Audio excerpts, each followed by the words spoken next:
Hello, hello everyone. How are you? Sound check, sound check. I want to make sure that you guys can hear me and not have the same problem that we have before.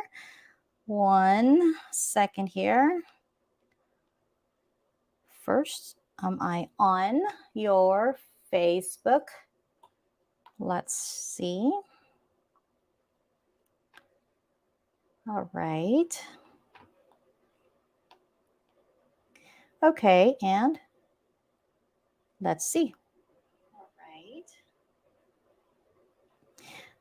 All right, I think I can hear myself, so that means that I can hear. You can hear me as well too. So welcome for to this Wednesday live cast broadcast, the On Point Conversations with me, Janice Jimenez, your realty gal. Every Wednesday it's at noon, so we can have some conversations of what's going on in our society, in our community, in our nation, what's pertinent to us, and of course I will not forget to talk about real estate, market, and also being a entrepreneur or businesswoman or being in a business altogether. So anyway, if you guys have any questions, I'm here, and this is a broadcast that's dedicated to help everybody out there who needs guidance. And if there's anything at all that I can help you with, please, reach out. 1-833-33 Regal is where you can reach me and set an appointment with me. But anyway, post a comment on my Facebook page or my professional JaniceJimenez.com page or wherever you're at watching, and I'll be able to see those comments and talk about them and see if I can respond and honestly answer your questions. But first things first, I am wearing green today, so no green screen because I will look like a green screen. But the reason why is I don't know if you guys remember on Friday, March 17th is St. Patrick's Day, right? And so it's March Madness. We've got some leprechauns and four-leaf clovers, things going on. But I hope that the luck of the Irish, showers and gives you guys blessings and bring you bounty for this year and always and moving forward. And so I hope that you guys don't forget to wear something green on Friday. Otherwise, you're probably going to get some pinches, right? I don't know if that's still going on, but I don't know.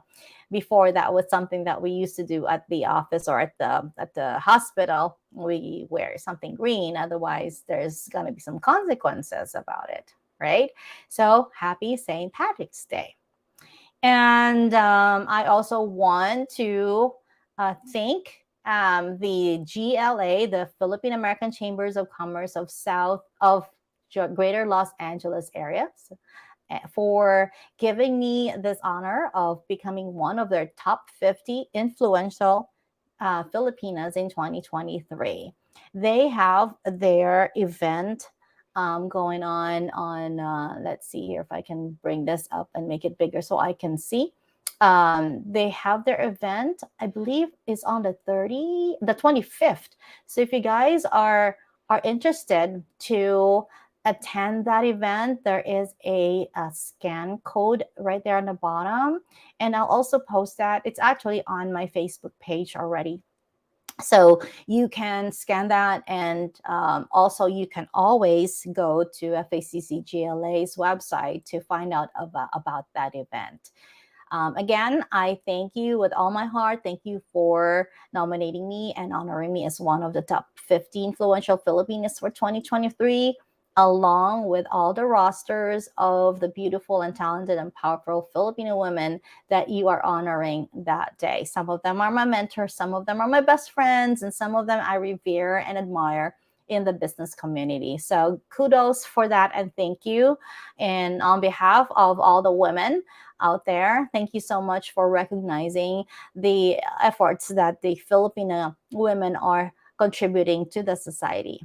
Again, thank you. Thank you. So let's move on. As far as I know, I don't see any comments just yet. So I'm going to go on with what I have prepared for you. But first, let me remove that overlay. How do I do that? there it is. So, okay, I am back. So, I want to talk to you about some questions that I've had and people have called me about. It is the bank failures. That has been the talk of the town for the last few days. And since the crash of the three big banks, um, and I'm saying crash, it's actually failures, namely the Signature Bank, and then the SVP, which is Silicon Valley Bank, and the Silver Lake Bank, all SSS. But if you guys really know what's going on, give me a chat, give me a holler. But I would want to just kind of talk about what really is going on there. And if you guys don't understand, this is not an isolated event. It has happened before. You remember WAMU? Before Washington Mutual failed during the 2008 market crash. So it's happening again. But I tell you, it is not because of real estate activities. Okay. But so this is what happens when a bank fails. So, did you know that when you deposit your money in the bank, that money is legally no longer yours, right? So, when you open a savings account or a checking account, when you put your money in there, it becomes the property of the bank.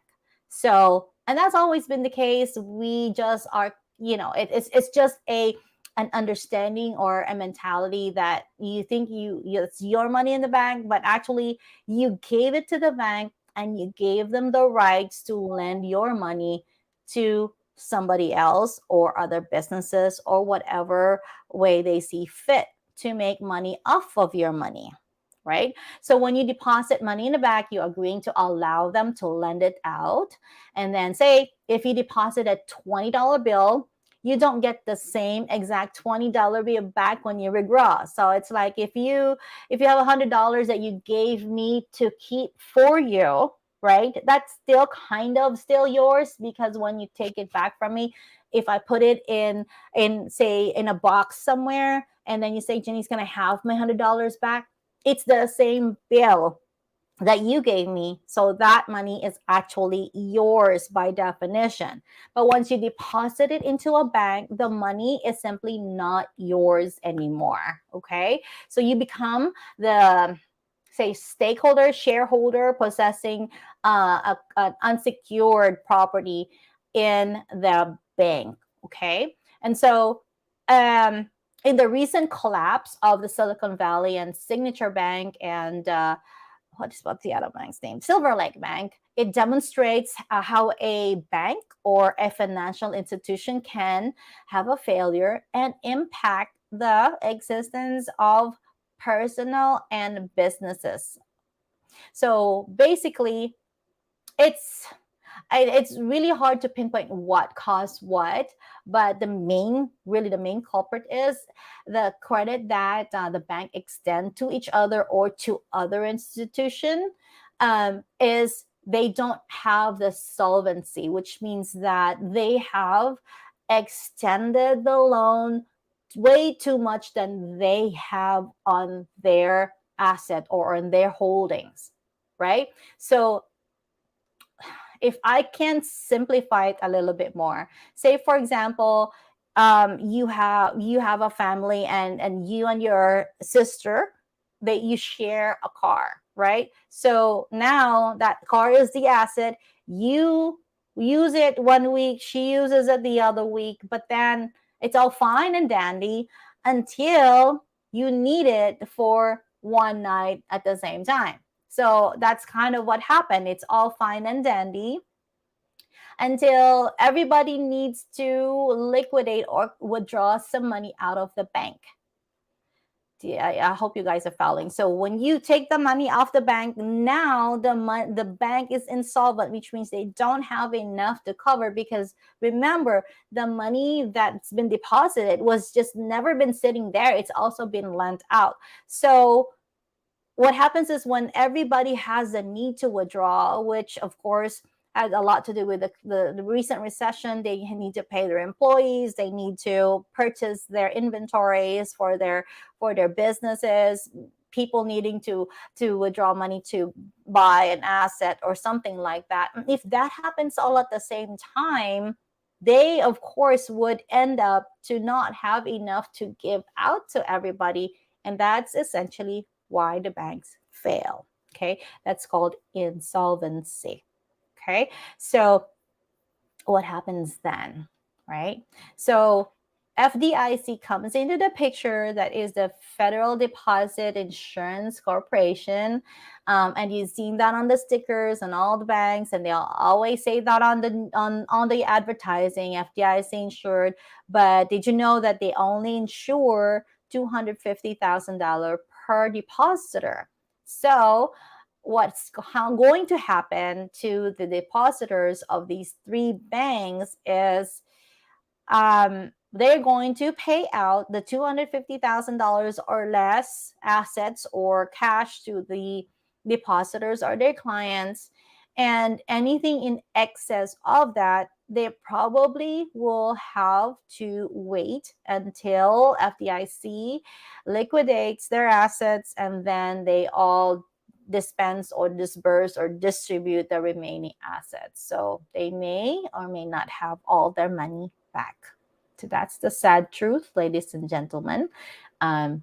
So be careful if you have too much funds in the bank.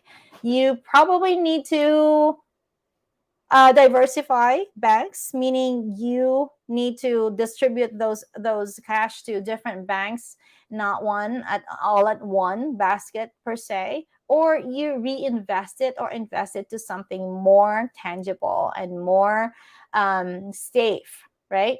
And what is a safe investment? So there's always the metals, right? Because you hold it, you can put it in your house, it's tangible, put it in your safe. Problem with that is, of course, there's the issue of theft, right? And there's the issue of value, because metals can increase in value and also decrease in value, just like any other investment that you have. That's one. Then there's also 401ks, IRAs. Those are pretty much safe if your investments in it are fixed or they are not variable, which means that um, it doesn't go along with the market rates. So if you have your funds in a variable account, there's also a big chance that you're going to lose some money from it. And most of the 401ks with your companies that I know of are variable, which means that it may be time for you to check on those 401ks that you have at your work. Check on them to see how much you have in there. So maybe it's time for you to recalculate your contributions. You might have to lower it down to the minimum for right now, because it may not be a good time to put in maximum at this point in time. So you just have to be aware of that. The other uh, places where you can invest, of course, is in a business. And the other ones are cryptos, which are not also performing really well or great at the moment. They had their great run a few years ago. And but again, as with any other asset, it could increase or decrease at any given moment. So I'm going to circle back and go back to my favorite topic, which I think, in my opinion, and I'm your real estate gal, is the best way to invest your money is in real estate. So I'm very biased, but forgive me, but this is my realm. And I have made myself and my clients recession resistant because of the choices of the investments that we put our money on. So when you invest, you make sure that you are working with somebody, if you are not savvy, that knows where you're putting your money to, that knows how to leverage and mitigate the changing market, and knows how to foresee these markets, and knows when to buy and when to sell. The person that knows that to advise you that properly, that It's not going to be green pastures all the time, but at the end of the day, you will still get your ROI, or get some capital back, or in a good day, and which is a best scenario, is you're going to make a lot of money and 10x the amount of investment that you put in. So you can invest in condominiums, in which is SFR, small, it's single family residences. You can also invest in multifamilies, which require a lot more capital, but the returns are also larger. If you have small amount of capital, you can invest on smaller type of properties, um, or markets, like say storage. That's also something that's been I've been hearing up upon. Self storage or parking lots are also money makers, and commercial lots and commercial plazas. Also hospitality, which is investing in hotels, in hospitality. So there are a lot of those places we can invest on. And again, as your real estate gal, I can book a call with you and do a personalized consultation to see where I think and I advise you don't have to take it, where you should be um, putting your focus on, or where should you invest if I were you, or at least just hear some ideas on where to put that money. Again, especially if you are holding a ton of cash in the bank. I've said this before, it's only making you really less than 3%, or maybe less now with your money markets and your um, CDs, as of now, because it's not really giving you back a whole lot of money. So there's a lot of things you can do to leverage that. Okay, you can even use the cash value of your life insurance policy to, well, loan against, and also make money from. I mean, just quick example is, say, for example, your life insurance cash value policy would allow for you um, to loan with a 3% interest rate, and then you can in turn invest that money that gains 10% or more. So you've got that 7% of gain in between, right? So just those thoughts you should have in your mind, especially if you are retiring in the next, say, 5 to 10 years. That's something that you really need to focus on, because you can never rely on other people to take care of you financially later on. You cannot rely on the government, you cannot rely on social security alone. And again, in my opinion, and I've seen time and time again, if you own several investment or rental properties, that should, if you calculate properly, if you have a good financial advisor, that should really really take care of you during the times you no longer work, or it allows for you to live your lifestyle uninterrupted, whatever the market is. So there's my 2 cents and more on that. Again, I can talk all day about real estate, because that's the space I'm in. That's the space I live in. I can also talk about business, because once again, I've done a few of them and I know what didn't work for me. And that's the treasure that I can share with you when you are starting a new business on your own, because that's something that I didn't have before, is help and mentorship. And now I realize that having a coach and a mentor to help you with your business journey and your life journey is really, really instrumental in giving you the proper direction, so that you can save time and money and get to your success or destination much more quicker. So I cannot stress that enough, because again, I am a walking poster of a lot of failures with a few successes, that I think that I'm capable of sharing with you how that's done and how things should not be done.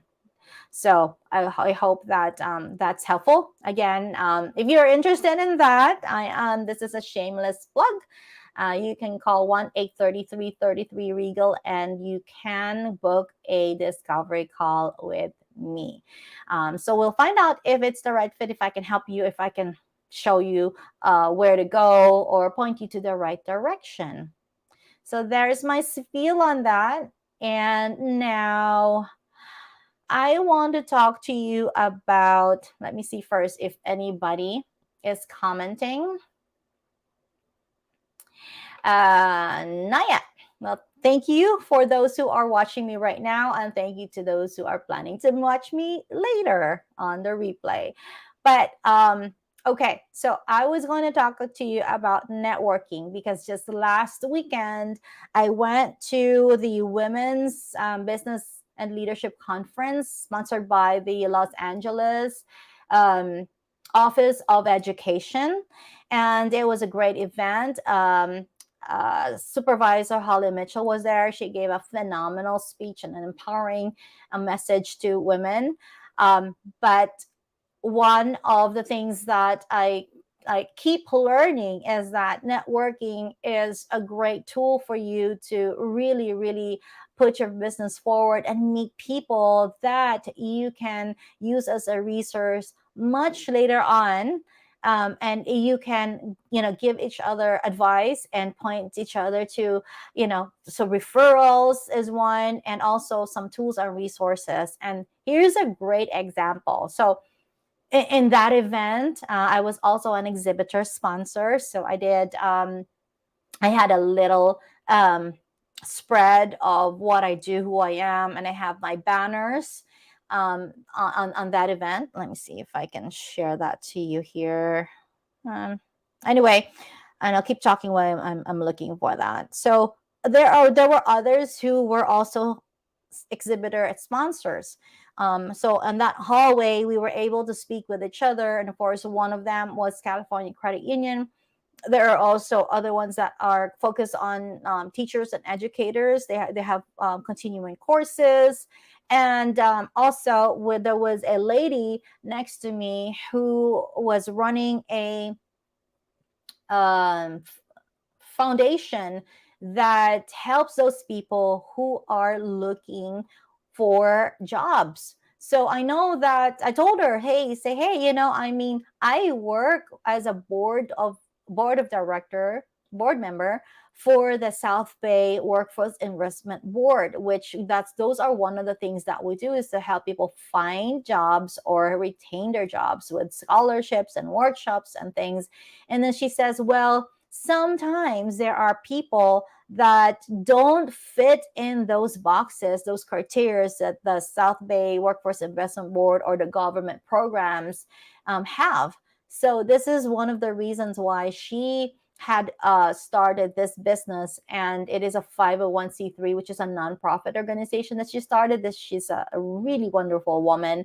And so I told her, can I have you share your message with us, because somebody who might be listening is looking for something just like what you are offering. And again, we were talking about networking. So let me see if I can share that with you. Give me a moment here.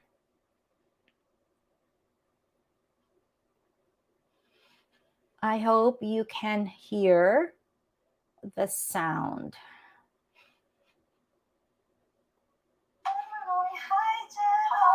Hi, this is my new friend Jen. Hi, Janice. And we are co-sponsors here today for the Women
sell to your friend or somebody who knows you, right?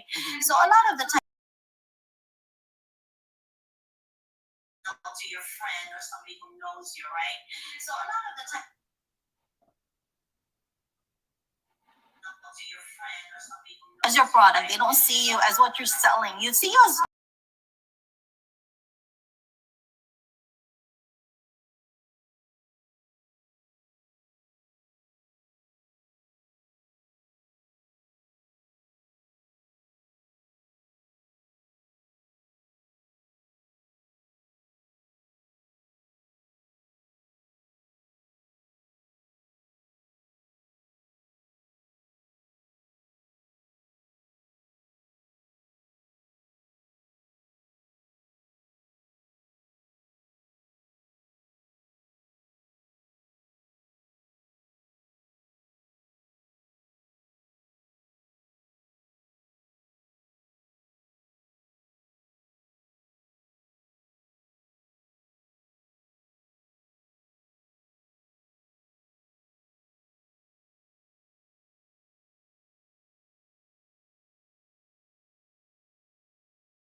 Okay, so I had a feedback that didn't have any sound. I don't know if it was for the entire thing.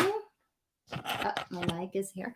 I don't know if it's just for the entire thing or part of that, but I'm gonna post that interview as well too, so you guys can watch the in its entirety on its own once my broadcast is done.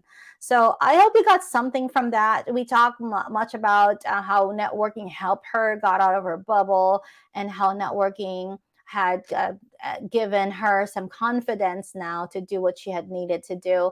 And she then turned to me and asked me some questions as well. So she was like a really great friend, and we've now found that we both have something in common. And so hopefully when you do your networking, you do the same. You build relationships, and then try not to sell that specific moment in time, because it's just not the way to do things nowadays. You let them know what to do and what a need that you can help them out with, but keep it at a minimum on networking. It's about meeting the people that can impact you one way or another.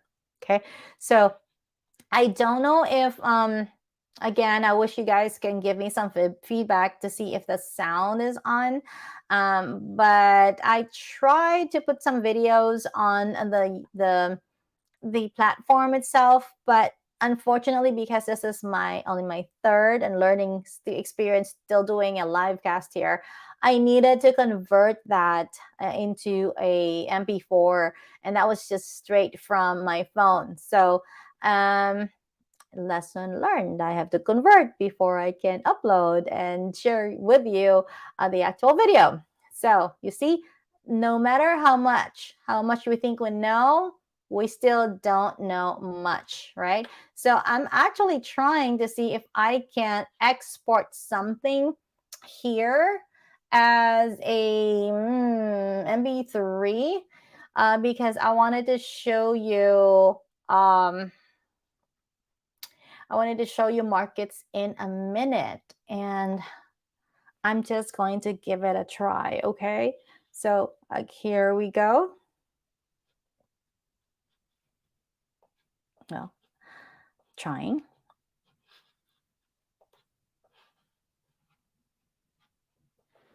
All right, so here's presenting the markets in a minute, and I'm going to share that to you as soon as I figure out where it is. All right, here it is. And I'm going to go out of the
application volume was 4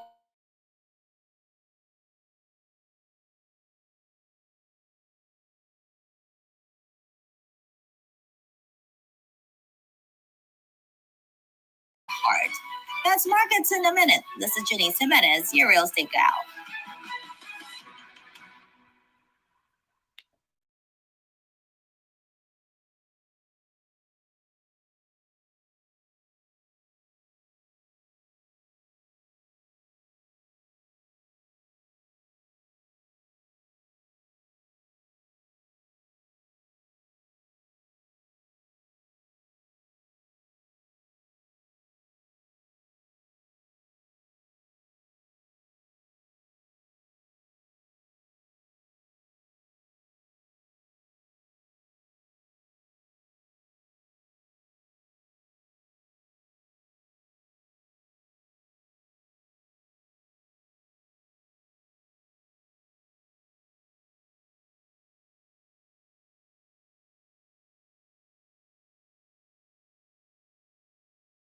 Am I muted again? Was I muted again? Oh my goodness gracious.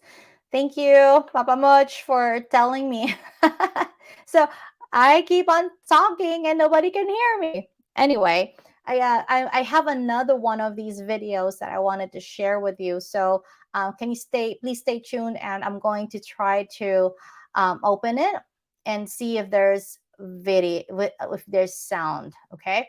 So here is her name is supervisor superintendent Dr. Pullen, and she works with the LA County Office of Education. So I'm gonna play her video here, and again, hopefully the sound goes through. Okay, I'm gonna need some tech people pretty soon to do this, but here we go.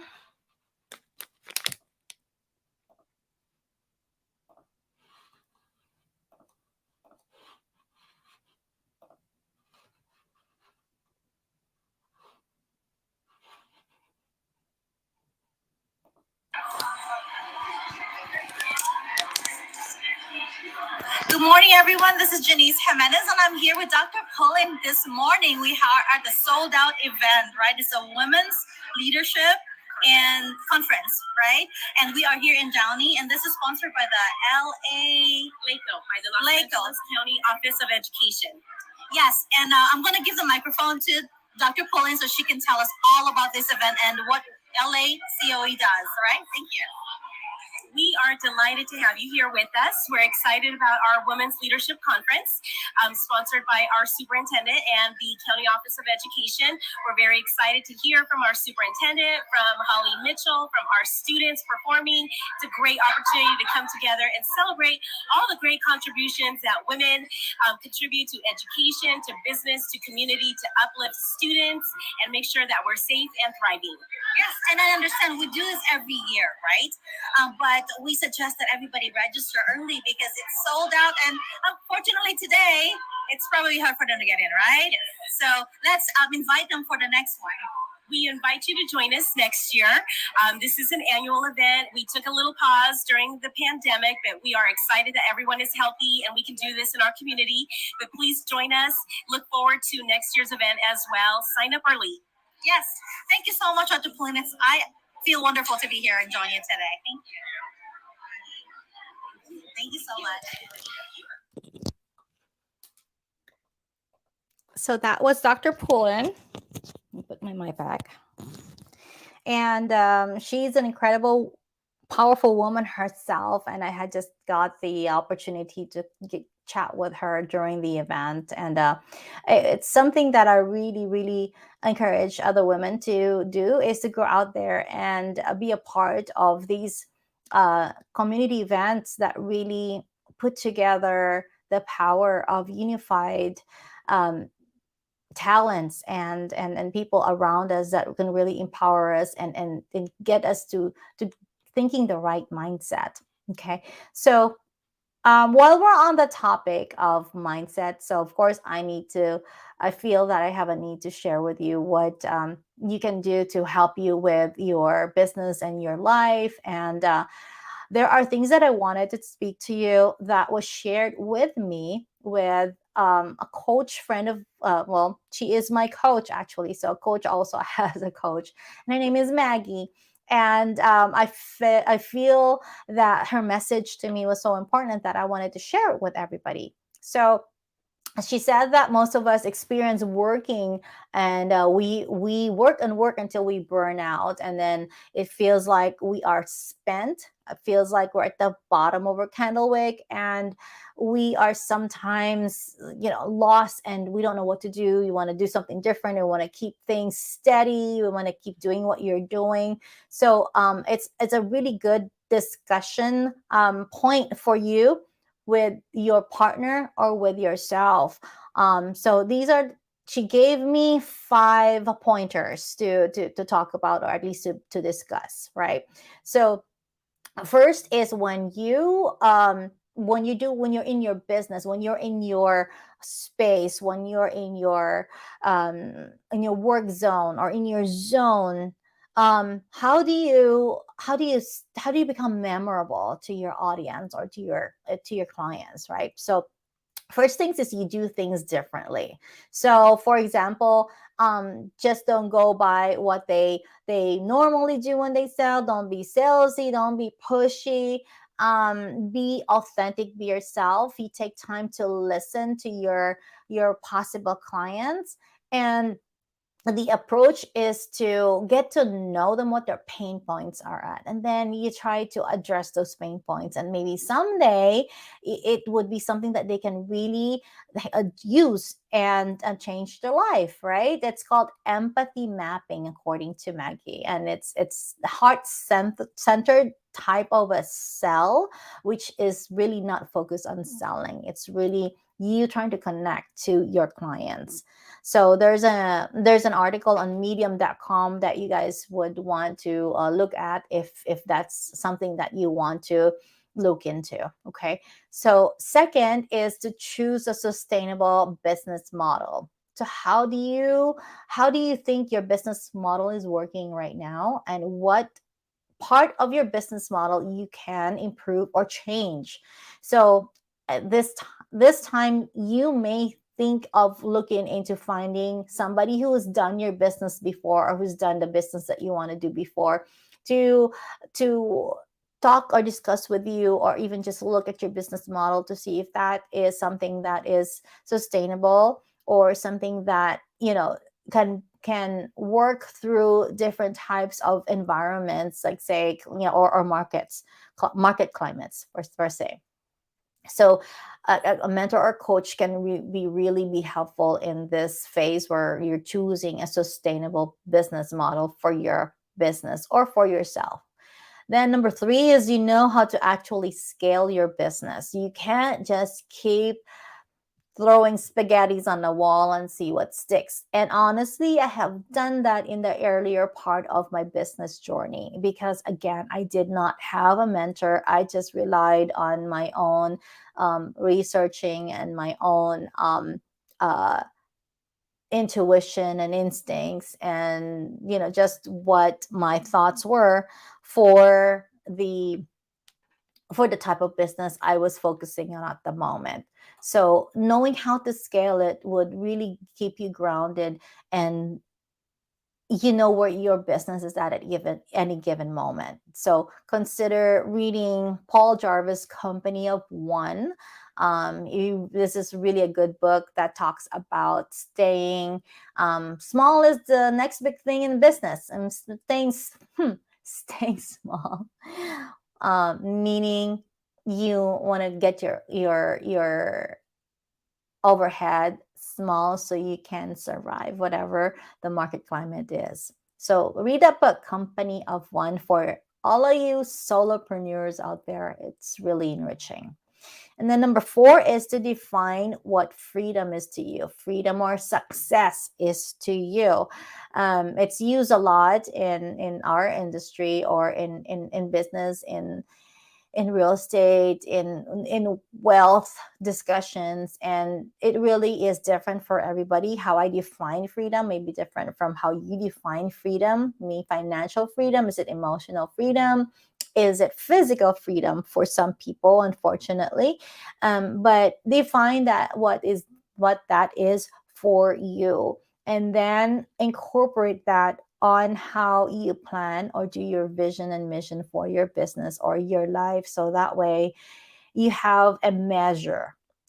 You know when you've arrived, you know when you're there, when your definition of freedom is actually something that you are, that's the life that you are living.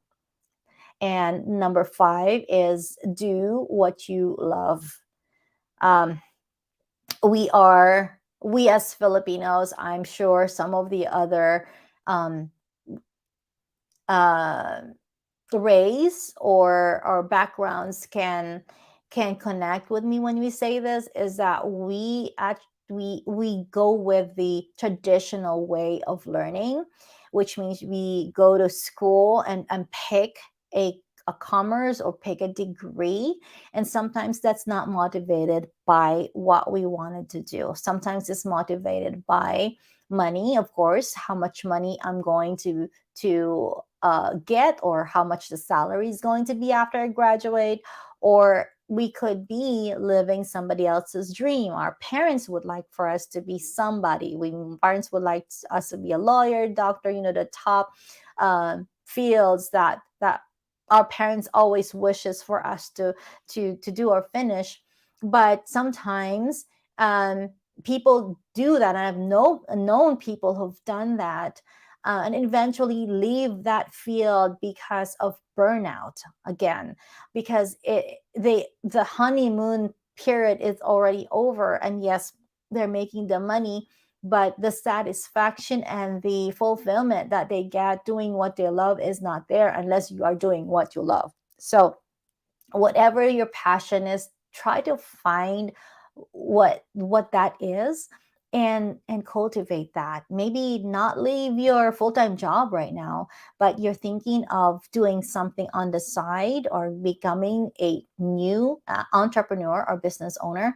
And again, I cannot stress the power of having a coach or mentor with you on it. But if you know how to do it, by all means, start right now. Because if if you wait, and sometimes waiting could be a double-edged sword. It could, yeah, help you because you're kind of prepared, or the opportunity has already passed. So you might have to really think about when you really want to start this business, or what is causing you to not start this business or not start doing what you really love right now. So again, a lot of people have waited, and the train passed them by. And here's the, I should have done this, I could have done that, I would have done that, I could have been happier. And all of that is already too late. So if you have the opportunity to step away and just ponder back on the things that I just spoken to you about right now, maybe, just maybe, this is the right time for you to actually step up and do it.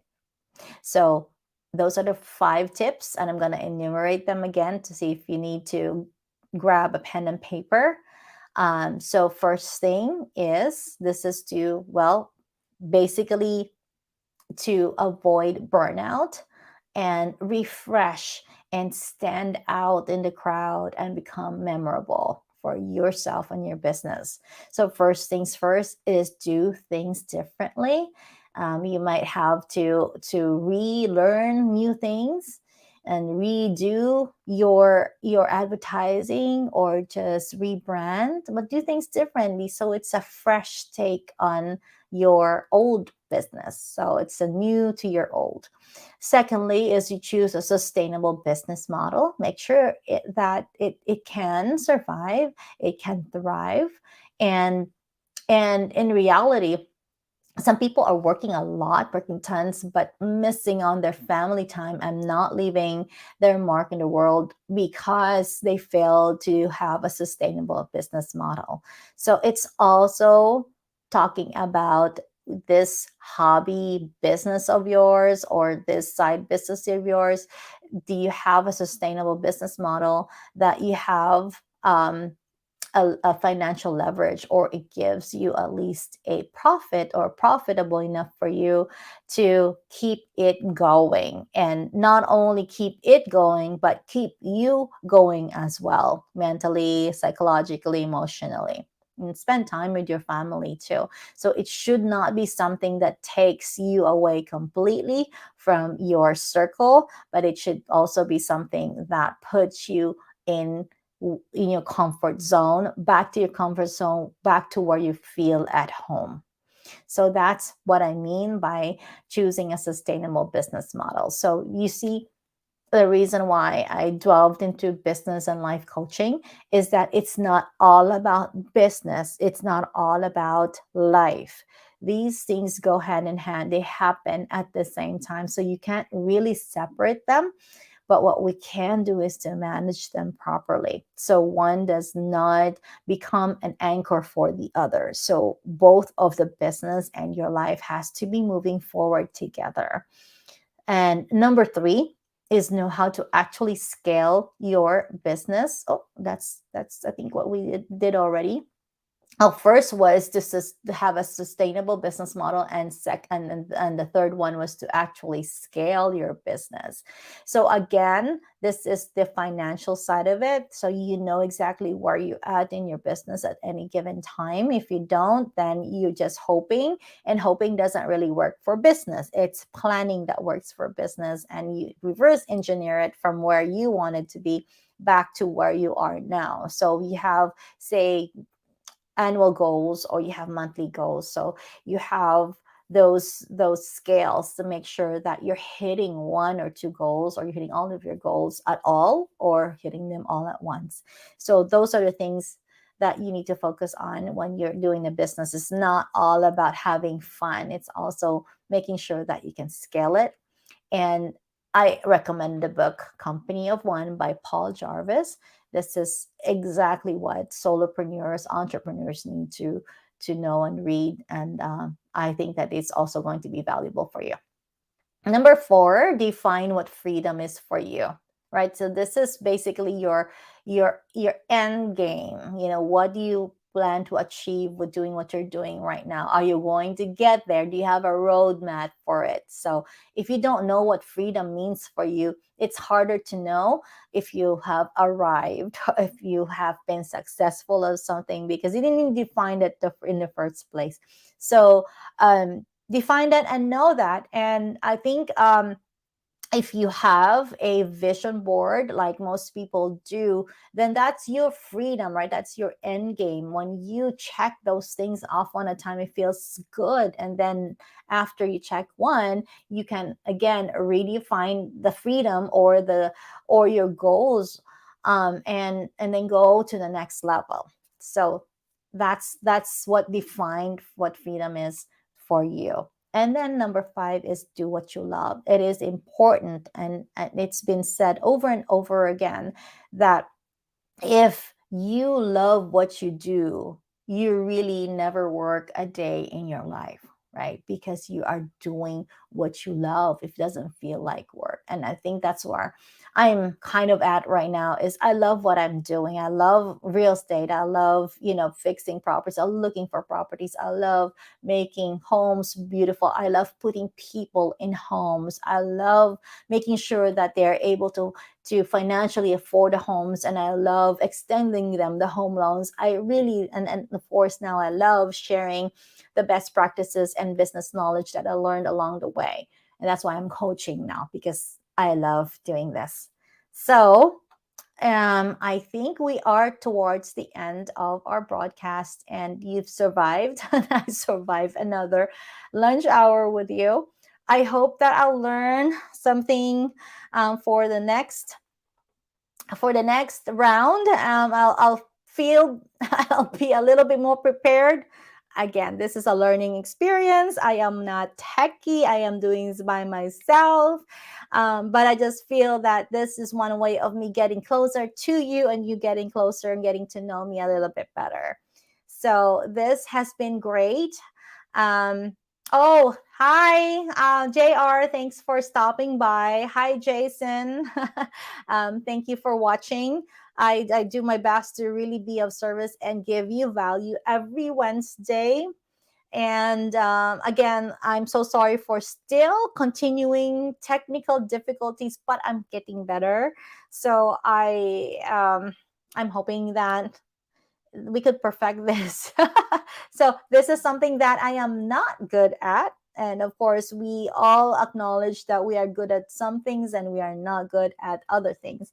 But again, this has been a wonderful 60-minute with me um, talking to you, because I'm hoping one of these days it's just not me talking. I'm going to want to have you on board. And JR, maybe you and I can talk. We'll have you on lunch hour here, so we can, share what you have or what your business is all about. And that invitation is up for everybody. So just give me a message, say if you want to be here live with me and just talk over lunch, right? It's not a formal podcast. It's not a formal interview. This is not going on national TV, but it is somewhere where we can just have a friendly discussion on the things that surround us, what's going on. And I would love to also share what you guys have and some plugs that you want me to share with everybody. So it is almost 1 o'clock, and I thank you for sharing your lunch hour with me. I'll see you again next Wednesday, same time, same place, here at my Facebook page or my Facebook JaniceJimenez.com page. And I believe this is also streaming in YouTube. I have not checked if that works, but I will check. And you can reach me at 1-833-33 Regal. My assistant will be picking up the call and giving you a meeting time with me, so we can have a call if you guys would like to do that, or comment here, message me. I'm always reachable. So you guys have a great day, great Wednesday, great rest of the week. Live life regal. This is Janice, your real estate gal, signing off for today. Have a great Wednesday, everybody.